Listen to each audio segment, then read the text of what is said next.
It's Friday and it's story time. So, um, today I was called into work. Eric needed me to work the afternoon for him. He had some stuff to do, but so these two guys come in, and it made me think of Trek so much because they came in and they gave me their orders and everything, and I told them how much it was, and one of the guys tried to hand the money for his to like his friend, and his friend was all, "Oh no, dude, I got it. It's fine." And I was just like, oh, romance. Oh, it was so cute. Oh, it made me smile. Um, oh, and then the guy that was paying was like, "I'm gonna give you a real tip instead of just pennies and nickels. That's not a real tip." So he put like $1 in the little tip cup because most people just put like their spare change in there and it's lame. But he's like, "I'm gonna give you $1 because that's a real tip instead of just nickels and dimes." So it's like, "Aw, thanks." Um, and they were really cute. So I was like, "Hey, thanks for the tip." No, but I was just like, "Oh, thanks. That's really nice." And then Matt and Garrison came in and were being so like Garrison had 87 cents and he's like, "What can I get drink wise for 87 cents?" And I was like, "Water because it's free." And he's like, "I will get a water then, and I will give you a 10-cent tip for my water." And I was like, those guys over there gave me $1 tip, so you got to do better than that." And he was just like, "But I only have 87 cents to my name, and I gave you 10 of it. So really, I'm giving you a higher percentage as a tip than they are." And I was just like, "Okay, good point. Thank you, Garrison." So I get his water, and Matt got hot chocolate, and he's like, "I'm gonna give you an 11-cent tip so that I'm higher than Garrison."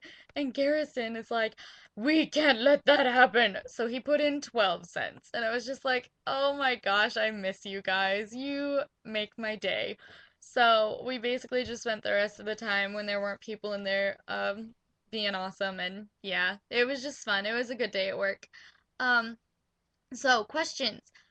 Karami, what defines a cute couple? I think it's just when, the two people are cute together and they treat each other really well. They're like treating each other with like the same level of affection, I guess, because I don't know, when you see those couples where like the guy's like trying his best to be nice and sweet and adorable to her and she's just like, whatever. You know what I mean? Those kind of couples irritate me and uh they aren't cute to me, but like when he's like being really sweet and nice and she's like, "Oh, thanks," but they're not like overly gooey or mushy or anything, when they're just like being themselves and you can tell that they love each other without them having to be overly gooey, I guess. And like Tara said, like you see them and you're like, "I want that kind of boyfriend. Like that's how I want my boyfriend to look at me." Um, that kind of thing. Tara, for which houses would be acceptable? Obviously, I'm hoping to get Ravenclaw because I really, that I feel like that's who I am most. It fits me most. Um, and it's I that's my number one choice, but I don't really think I would be disappointed with any of the others. I think any of the other three would be acceptable to me if I don't get Ravenclaw because I feel like too many people are like, "Oh, I'm a Slytherin, that means I'm a bad person," and or "Oh, I'm a Hufflepuff, so I'm not, I'm just kind of there," or "Oh, I'm Gryffindor, so I'm brave and stuff." But I really don't think being in any of the houses determines how you act or like what kind of person you are. Um, because there are good people in Slytherin. I'm pretty sure Andromeda was in Slytherin, and she turned out to be super awesome and sweet, and Tonks' mom. So, and then Tonks was in Hufflepuff, and she obviously had talent. Like she messed up on some things, but she was one of the greatest Aurors that I mean, in my opinion, that the Ministry of Magic had. Um, and then I'm sure that there were stuck up people in Gryffindor that thought they were better than everyone else.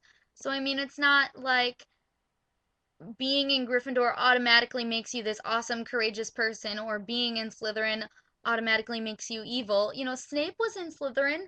He risked his life for who knows, however long to serve Dumbledore and help out the cause because he loved Lily. And I mean, it might not have been, he might not have believed in the cause, he might have just been doing it because he loved Lily, but do you think anybody truly evil could love someone so much that they would risk their life for them even though they weren't alive anymore? I don't think anyone truly evil could love someone that much. That's just my opinion. So I mean, I feel like there are people in, people from all kinds of personalities and things in any of the houses. So I don't think being in Slytherin would make you automatically bad or being in Gryffindor would make you automatically good. I I feel like any of the houses would be acceptable even though, my first choice is Ravenclaw. Um I really haven't put much thought into your guys' question. I'm sorry. I've been really um distracted this week. I was trying to get all my scholarship and financial aid stuff sorted out with BYU, and I guess my FAFSA got lost or something, so I had to redo that and turn it into them again. It was just a crazy week. So, I just want to know what your all-time top three Disney movies are because I can't pick just one.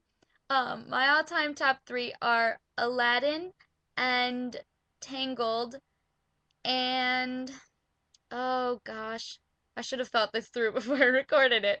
Um, I really like Aladdin and Tangled and um Toy Story. Yes, I really like Toy Story. So, just let me know, guys, what your favorite top three Disney movies are of all time. And yeah, that's my question. I miss you guys, and I'll see you, Carry Me, on Monday.